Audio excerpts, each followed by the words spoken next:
Saya tuh orang miskin, Pak. Saya tuh orang miskin banget. Dulu tuh tinggal di rumah susun.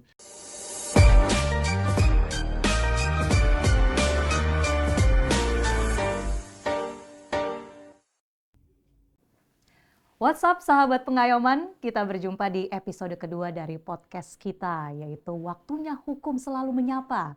Nah, di episode kali ini kita kedatangan tamu spesial dan tentunya dengan pembahasan yang menarik buat teman-teman semua, di mana tamu kita pada hari ini adalah seorang dokter yang viral. Ini pasti yang suka main TikTok atau suka nonton konten-konten di YouTube sudah tidak asing lagi dengan dokter yang satu ini. Langsung aja kita sapa, ini dia Dr. Richard Lee. Hai. Halo dokter, apa kabar Dr. Richard? Luar biasa. Terima kasih sudah hadir di sini dokter. Tapi bukan cuma Dr. Richard, di sini sudah hadir bersama kita di studio podcast Direktur Merek dan Indikasi Geografis, Pak Hermansyah Siregar. Pak Hermansyah, apa kabar? Kabar baik, Marcel. Jadi kita akan mulai dari Dr. Richard Lee. Siap.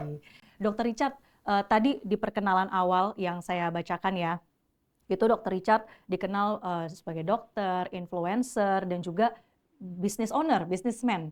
Itu suatu strategi dari branding yang memang sudah dibangun sejak awal atau gak nyangka sekarang semuanya bisa tercapai, dokter?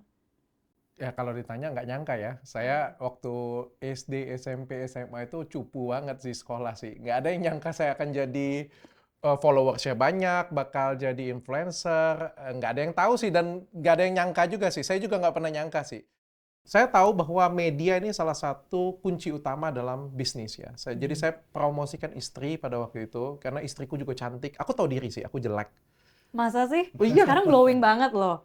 Iya. Gimana kalau kita lihat transformasinya Dr. Richard nih ya? Boleh. Ini ada foto yang udah kita siapkan, transformasinya Dr. Richard dari mungkin 10 tahun yang lalu atau lebih. Ini ada foto di sebelah kiri. Wah, ini masih mending. Dulu Ini lebih masih jelek mending. lagi. Oh, gitu. Lebih jelek lagi. Coba mungkin ada Masih kelas foto nih, Dok, ya. waktu Dr. Ini Richard waktu merasa kerja tapi sekitar 12-13 tahun yang lalu. Itu di 12. pedesaan. Nah, tadi kan Dr. Richard udah cerita nih gimana transformasi di kehidupannya, personal branding yang sudah terbentuk sekarang.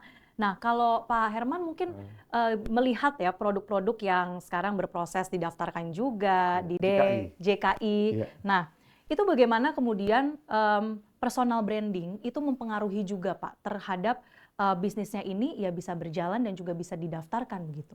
Ya, jadi merek itu tidak sekedar didaftarkan dan dilindungi. Ini juga perlu publik tahu ya. Ketika merek didaftar, maka nilai ekonomi suatu produk akan naik. Tentu misalnya ada suatu produk tidak ada merek di sana. Masyarakat akan ragu. Apakah ini punya kualitas yang baik atau tidak? Apalagi kalau misalnya ditunjang oleh siapa produsennya. Ketika Dr. Richard kita kenal, beliau punya reputasi yang cukup baik. Kemudian melahirkan suatu produk Athena yang dikenal oleh masyarakat luas. Beliau punya cita rasa yang baik. Maka ketika orang memakai Athena, saya tahu bahwa produk ini baik karena diproduksi oleh seorang yang baik. Sehingga bisa jadi misalnya biaya produksinya sama dengan merek lain. Tapi karena reputasi bisa naik berkali-kali lipat. Bahkan bisa sampai ratusan kali lipat. Mungkin kita pernah ibu-ibu lah misalnya membeli tas yang branded. Bisa jadi ketika memproduksinya, biaya produksinya itu tidak sampai 5 juta. Tapi ketika ditempel dengan merek yang terkenal di dunia, bisa sampai puluhan kali lipat. Inilah pentingnya merek. Tidak hanya sekedar dilindungi, ada reputasi, ada jaminan kualitas di sana, dan juga punya daya pembeda. Ini yang pentingnya merek ini terlihat dari Athena seperti itu. Ya, dan Dr. Richard ketika pertama kali membuat produknya atau mendirikan mereknya, ini kan ada bukan cuma di skincare ya, tapi ada juga produk-produk lain yang mungkin sedang berproses atau sudah terdaftar juga di Kementerian Hukum. Itu proses membangun suatu identitas dari brand, dari sebuah merek. Itu susah nggak sih, Dok? Susah banget. Jauh lebih susah membangun identitas brand dibandingkan dengan personal branding diri sendiri. Itu sudah jelas. Kalau misalnya kita punya duit 1 miliar, kita promosi merek dengan 1 miliar promosi ke orang, jauh lebih mudah promosi ke orang. Karena orang itu punya emosi. Ya, punya ekspresi. Sedangkan merek itu nggak punya ekspresi, nggak punya emosi. Merek ya kayak gini aja. Maka 1 miliar itu nggak cukup. Tapi kalau ke orang nih, misalnya 1 miliar ke Dokter Richard, saya bisa bayar influencer ini, saya bisa bayar influencer ini, dan cepet banget emosi. Atau misalnya, nggak usah jauh-jauh deh kalau di Indonesia, settingan pacaran dengan artis saja. Itu langsung. Langsung naik. Kalau ini kayak gimana settingan pacaran dengan artis kan susah.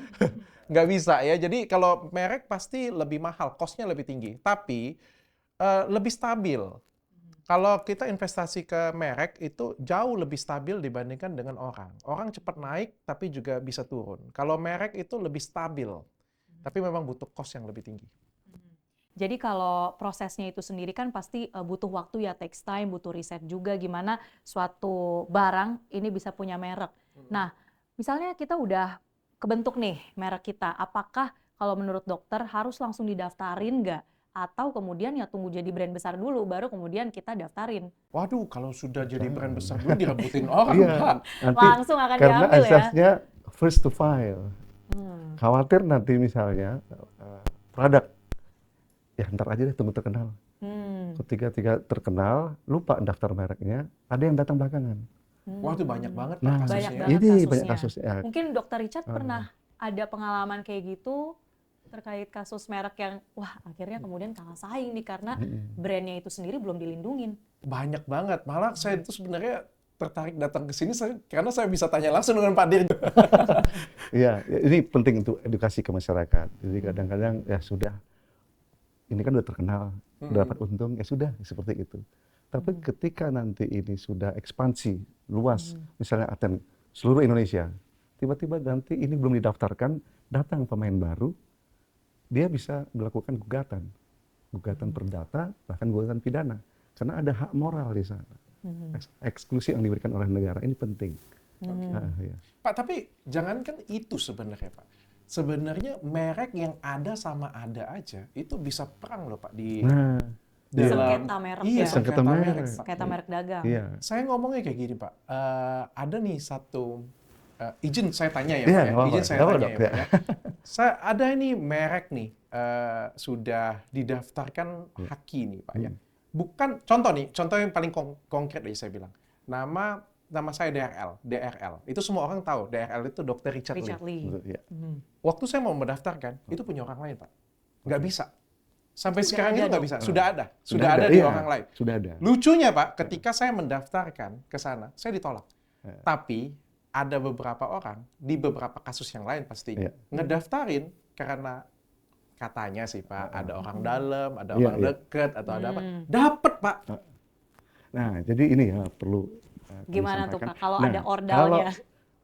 tentu gini ya, di dalam pendaftaran merek ada namanya klasifikasi jenis, niche classification. Jadi misalnya produk skincare namanya Aten.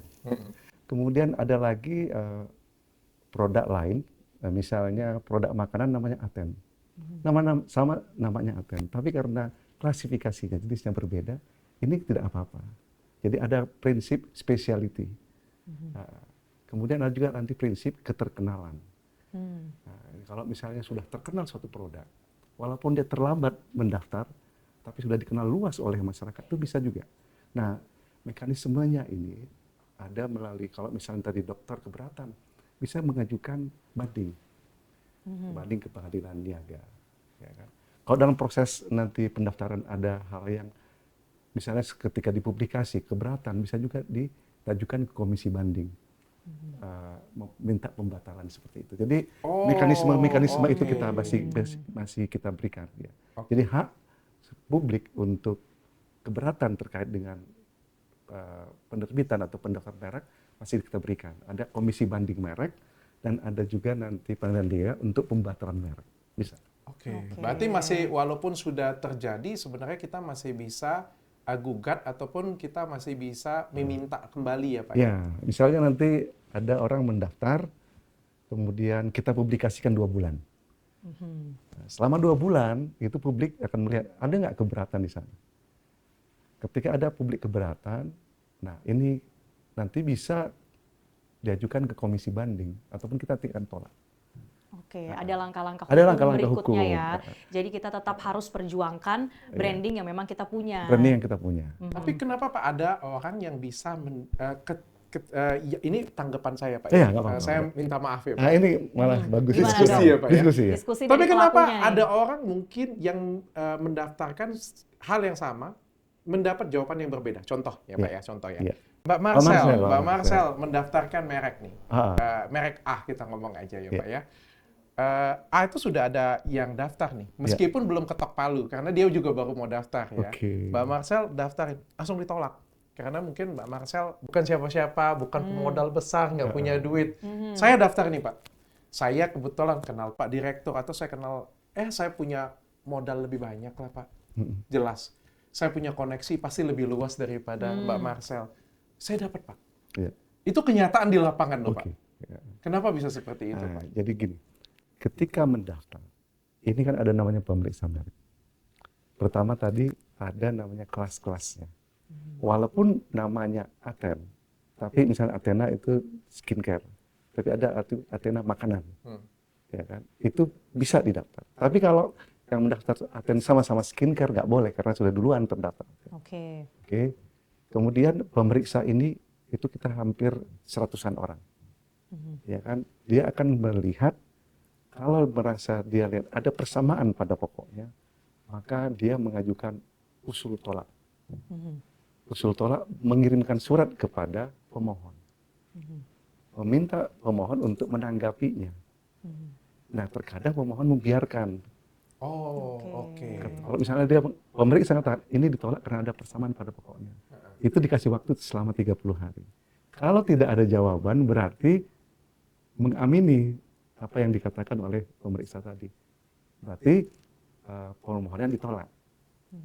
Tetapi kalau dia berargumen bahwa ini beda, tidak sama dengan Aten loh, karena dari gambarnya, dari persepsinya, dari fonetiknya, jadi kita melihat dari unsur fonetik.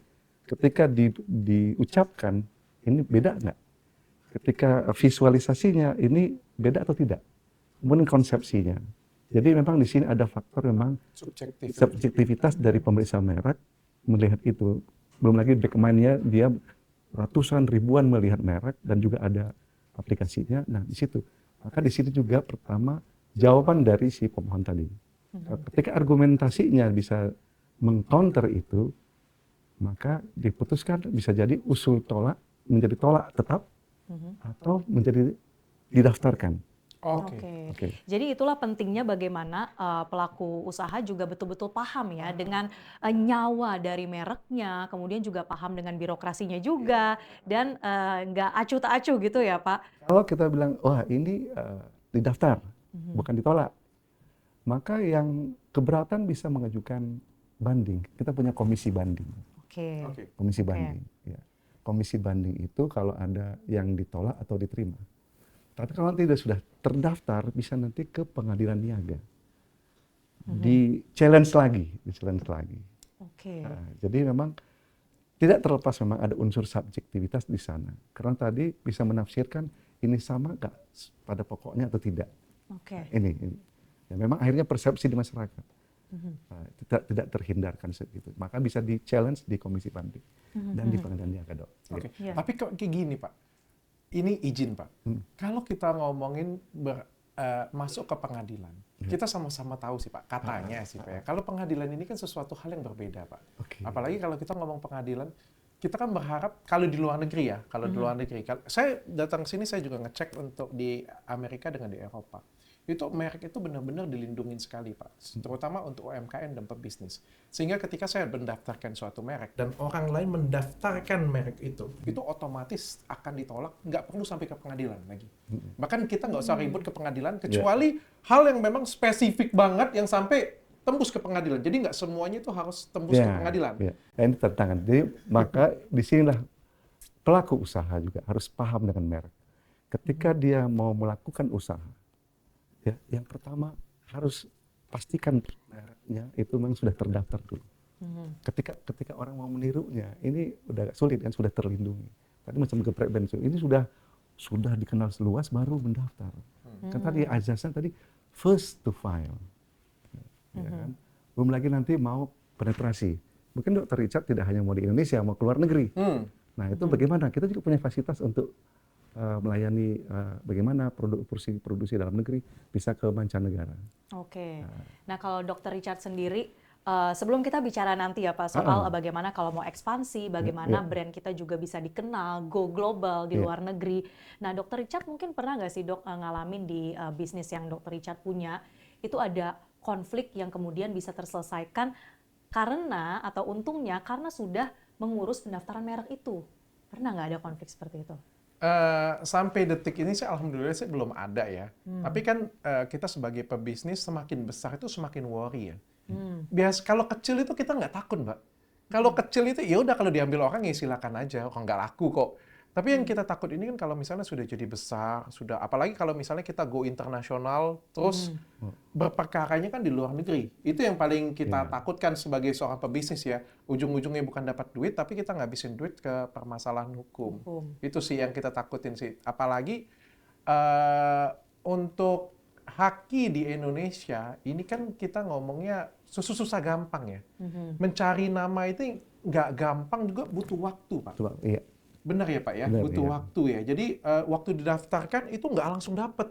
Kita tuh ada waktu tunggu. 22 bulan untuk publikasi. Iya. Ya. Dan untuk dapat sertifikatnya juga butuh waktu yang cukup panjang juga sampai akhirnya tetapkan bahwa merek itu punya kita. Ya benar ya Pak ya. Nah, sekarang ya kita ya arahan Pak Menteri agar dipercepat layanan, kami bisa pastikan 6 bulan paling lama. Oh, 6 bulan Ya, paling lama. ya, dengan adanya Undang-Undang Cipta Kerja yang dulunya Undang-Undang Merek Undang-Undang Nomor 20 tahun 2016 itu 9 bulan. Sekarang 6 bulan. Pasti 6 bulan akan terbit selama tidak ada yang keberatan. Jadi dengan program arahan Pak Menteri dipercepat 6 bulan ini, kita sekarang lebih cepat dari negara-negara maju. Bisa dilihat nanti, bisa dicek, silakan. Nah Pak, ini terobosan luar biasa. Kalau misalnya di Indonesia, pendaftaran mereknya sudah sangat bagus. Karena ini fondasi awal. Ya. Dan tarifnya kita lebih rendah. Rata-rata di negara-negara lain itu 4 juta. Kita 1,8 juta. Oh, murah. Bahkan kita punya harga afirmasi untuk UMKM. Hanya 500.000. Oh iya. Negara lain tidak ada. Oke. Jadi kita berani, makanya tampil podcast ini apa? Nggak ada yang kita mau tutup. Bahwa kita sekarang sudah bisa bersaing dengan negara lain. Nah, yang jadi masalah kayak gini Pak, andai kata cita-cita itu memang sudah dipenuhi dan bagus. Ya. Ya, saya mendukung pemerintah lah Pak ya. Tapi bagaimana tentang implementasi ke masyarakat? Seperti yang kita ketahui di Indonesia ini banyak banget barang palsunya Pak. Nah, itu Banyak banget Pak barang. Jadi kayak mereknya kita dapat, izinnya kita kantongin, tapi yang palsu ada di masyarakat banyak banget Pak. Bapak nggak percaya pergi aja ke Mangga 2 Pak, ketemu palsu semua. Nah, ini juga perlu diketahui oleh masyarakat ya terkait dengan barang bajakan segala macam. Untuk kekayaan intelektual kita menganut azas delik aduan. Jadi kita yang harus Artinya mengadu duluan yang ya. merasa dirugikan, merasa produknya dipalsukan harus mengadu. Bisa mengadu ke kepolisian, penegak hukum atau ke PJKI. Nah, kalau itu dibiarkan, kita nggak bisa, bukan delik biasa untuk langsung nangkap-nangkapin mereka gitu. Oke. Tapi nggak bisa kah seperti di kita kan berharap, Iya, masyarakat nggak apa-apa. awam Pak saya. Bawa. Saya kan mengimpikan sama seperti di Amerika atau di Eropa Pak, Iya. di mana kita itu secara merek kita dilindungin benar-benar Pak. Betul. Kita bikin merek, kita nggak dipalsukan, Iya. terus juga beli di platform resmi. Itu kan sebenarnya impian kita sama-sama sih Pak. Iya. Ini kan kalau kita ngelihat bahkan di mall terbesar, mall e-commerce terbesar di Indonesia aja, kalau kita lihat barang palsunya banyak banget Pak. Nah, ini juga kesadaran masyarakat ya, yang merasa dirugikan itu karena azas hukum kita seperti itu. Kecuali nanti undang-undangnya mau direvisi, dia tidak menjadi delik aduan tapi menjadi delik umum, maka di sini aparat melihat ada palsu bisa langsung bertindak. Nah, ini ya yang harus kita juga ketahui bersama. Nah dokter, gimana bisa bertahan sampai saat ini dok? Di tengah adanya gempuran ya skincare Korea, sheet mask Korea yang sekarang tuh udah harganya kurang lebih sama ya dengan produk-produk lokal. Gimana dok? Jujur ini jadi tantangan ya, terutama di 2025 ini saya kan juga salah satu pengamat ya. Di 2024-2025 ini tantangan luar biasa banget di dunia kosmetik Indonesia.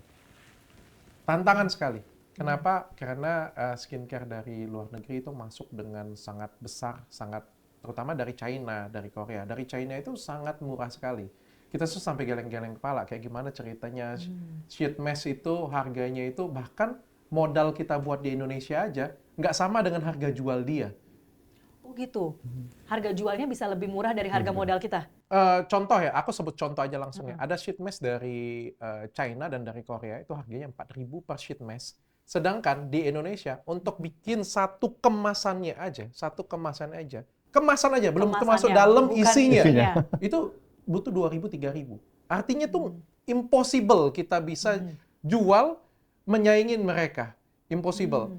Kita juga nggak tahu ini dapatnya dari mana. Pabrik-pabrik di ya kita kan mungkin ini kan ceritanya dari hulu ke hilir ya. Bagaimana pabrik di Indonesia dihargain oleh perizinannya itu kan tentu cost-nya ada. Bagaimana di China secara perizinannya, bagaimana secara distribusinya di Indonesia. Sehingga ini kan cost-nya berbeda. Dan begitu kita diserang oleh negara-negara seperti China, bukan cuma skincare loh, fashion dan lain sebagainya, pasti berdampak banget untuk UMKM kita. Saya aja yang bisa dibilang salah satu pemain besar aja kena, apalagi mungkin yang pebisnis-pebisnis kecil ya. Tapi saya pikir ini bukan cuma cerita saya, tapi juga beberapa pengusaha lain. Ditambah dengan ada konflik juga mungkin di, terutama 2024-2025, konflik di internal lokal Indonesia sendiri yang bukan saling mendukung, malah saling menjatuhkan satu sama lain.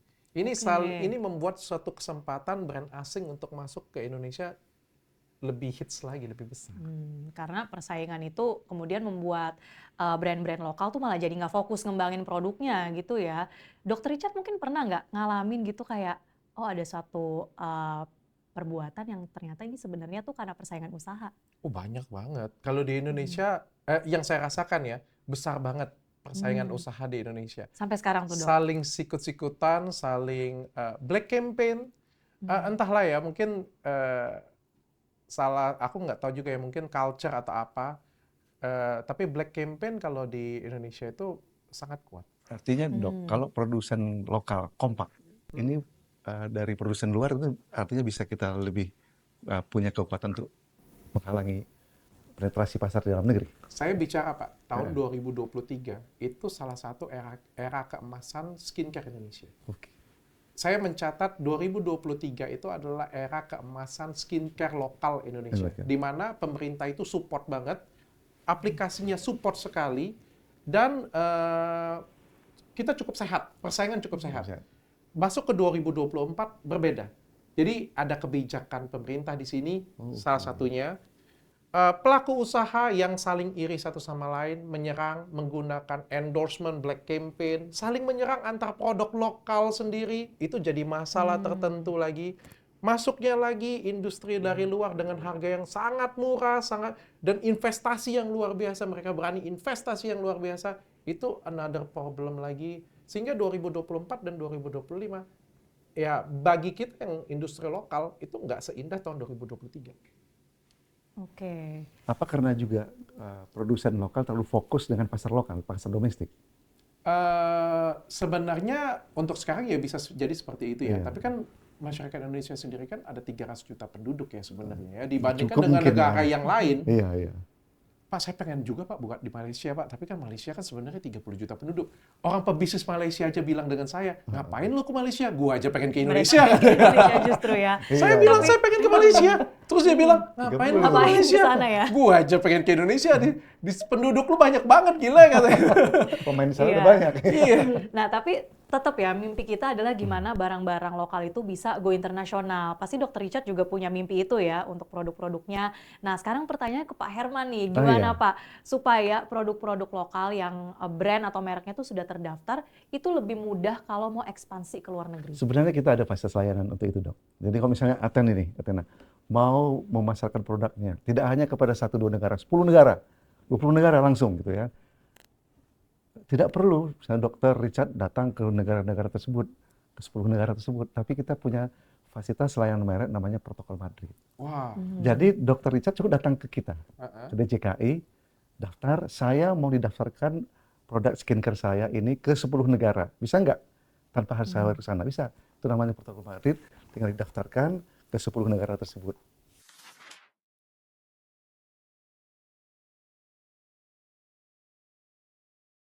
Oke. Ya. Tapi itu merek doang atau sama perizinannya sampai boleh dijual ke negara Sampai tersebut? boleh dijual. Wow, Ya, artinya gokil. mereknya terdaftar di negara-negara tersebut. Oke. Ya, dengan Tapi perizinannya harus diurus sendiri. itu hal lain. Maksudnya merek kan, karena merek tadi menganut azas teritorial. Oke. Oke. Oh, merek itu teritorial. Ya, jadi Athena itu kan berlaku skincare merek Athena di Indonesia. Mm-mm. Agar merek Athena yang berupa skincare tadi juga bisa dijual di Singapura, maka dia harus terdaftar di Singapura. Nah, dengan adanya protokol Madrid, pendaftaran merek Athena di Singapura tidak perlu datang ke Singapura. Cukup dengan menggunakan protokol Madrid, datang ke DJKI, maka DJKI akan melalui protokol Madrid tadi mendaftarkannya ke protokol Madrid. Dan di dalam protokol itu udah banyak juga negara yang berpartisipasi. Jadi Iya. memudahkan pengusaha juga ya kalau mau ke negara A, B, C, D, E, dan seterusnya. Ada 130 negara yang 130 sebagai negara. member dari protokol Madrid tersebut. Nah, ini nanti teman-teman kita, para bisnismen nanti kalau mau memasarkan produknya ke luar negeri, nggak usah lagi repot-repot, cukup nanti ke kita fasilitasi dengan itu, fasilitas Oke. protokol Madrid. Ini tadi saya mendengar nada dari Dr. Richard ya, kayaknya surprise juga ternyata ada ya layanan yang memang membuat satu kenyamanan untuk kita mau ekspansi. Menurut Dr. Richard gimana? Ya itu yang secara kita kan pengusaha itu yang kita butuhkan ya. Di mana pemerintah itu hadir Oke. membantu kita UMKM atau pebisnis ya untuk mengembangkan usaha kita, Iya. menjaga lingkungan ini agar tetap sehat. Siap. Sehingga kan kalau misalnya lingkungan ini sehat, tenaga kerja juga jadi lebih banyak terserapnya, Iya. perekonomian juga jadi lebih baik. Sebenarnya itu yang kita harapin sih. Kita senang banget sih pasti kalau misalnya, oh bisa keluar negeri dengan daftar kayak ini, kan itu sangat dipermudah Iya. artinya. Dilindungin, apalagi kalau misalnya kita punya masalah di negara tertentu, wah, negara itu hadir untuk melindungi kita. Kan kita ngerasa terbantu ya, senang ya, sebagai apalagi kita putra bangsa yang pengen berkarya di tempat orang lain. Iya, tadi kan misalnya diserbu oleh produk luar, taruhlah dari negara A, saya misalnya Korea. Kenapa nggak skincare Athena ini nggak masuk? Yang menyerbu Korea Selatan. Iya, gitu kan. Gimana dok? Kan Siap seperti nggak? itu kan Sudah bisa. daftar saya? Sudah daftar. Daftar, iya, seperti itu. Oke. Saya juga sudah punya, kebetulan kita sudah punya ada kerjasama, kalau negara Korea ya, ada beberapa produk sih yang sudah kita daftarkan ke Korea juga sih. 1-2 produk yang memang kita sudah daftarkan ke Korea. Tapi saya baru tahu tadi dari Pak Direktur, mungkin nanti ke depan kita akan kerjasama lagi Pak. Mungkin siap. biar kalau ini sukses di negara Korea, nanti kita akan Iya. sebar ke negara lain. Paling dekat sebenarnya Malaysia ya. Malaysia, Iya. Filipina, Karakteristiknya masih Thailand. mirip-mirip Iya. ya. Mungkin kita bukan melihat, masyarakatnya, jumlah penduduknya nggak sebanyak kita, tapi kan branding kita begitu, produk kita bisa tembus ke pasar internasional negara-negara lain, ini kan positioning kita kan semakin kuat. Iya. Gitu. Tapi saya pengen tanya pertanyaan terakhir untuk Pak Direktur, kalau Pak boleh Dir, silakan. berkenan. Boleh dong. Sebagai pebisnis, Pak, sejauh mana Dirjen Haki, kita ngomong Haki ya, melindungi pebisnis, bukan hanya menerbitkan saja, tapi melindungi. Pernah nggak dalam Haki ini membantu menjembatani? Contoh nih Pak ya, misalnya saya bikin suatu merek, saya punya ribut lah Pak dengan orang lain, contoh kayak gitu ya. Kan kalau ke proses hukum kan cukup panjang dan cukup lama ya Pak ya. Mungkin nggak kalau misalnya suatu hari nanti atau ada aturan di mana Dirjen Haki sendiri atau dari Haki sendiri itu membantu memfasilitasi merek Sengketa itu ya. sengketa ini untuk udah kayak gini, kamu yang seperti ini atau bagaimana? Jadi kita punya namanya Direktorat Gakum, Penegakan Hukum. Tidak semata-mata kita ke litigasi, bahkan ada namanya forum mediasi. Jadi ketika memang ada misalnya sengketa terkait dengan masalah merek ataupun kekayaan intelektual lah, tidak hanya merek ya, itu bisa memintakan mediasi. Datang ke kita mediasi, bertemu. Terkadang orang Indonesia kan, ketika tidak bertemu, perang di media massa, tapi kalau udah ngobrol begini mungkin, sudah oke, selesai. Adem. Jadi ada forum mediasi. Bisa ya Bisa. berarti ya? Dan itu sudah sering kok kita lakukan. Oh, sudah sering dilakukan juga. Dan juga kita juga minta kepada publik, kalau ada hal-hal yang bersifat pelanggaran ataupun dianggap sengketa KI, mungkin bisa didahului dengan somasi. Somasi, keberatan, Anda memakai, kemudian jangan langsung ke pengadilan. Kita bisa lakukan mediasi. Bisa duduk bersama, perbedaan persepsi ini bisa diselesaikan dengan baik-baik. Ya kan lebih adem dan juga tidak punya cost yang besar. Iya, kan budaya gitu. timur dan juga selesai. kesian hakim kita kan Iya. sibuk banget dan cuma ngurusin ini Ya, aja. kalau bisa diselesaikan Iya. kekeluargaan begitu. Iya. ya. Silakan dok, nanti kalau Oke, ada mungkin ada mekanismenya potensi-potensi sudah ada. sengketa nanti kita akan mediasi. Oke, Duduk siap. bersama. Oke, jadi di forum ini bukan hanya saling berbagi, tapi juga kesempatan bertanya langsung ya dari Iya. pelaku usaha ke pemerintah. Ini Benar. tentunya jadi satu hal yang positif. Kita harapkan banyak juga input-input dan juga edukasi yang didapatkan oleh teman-teman sahabat pengayoman.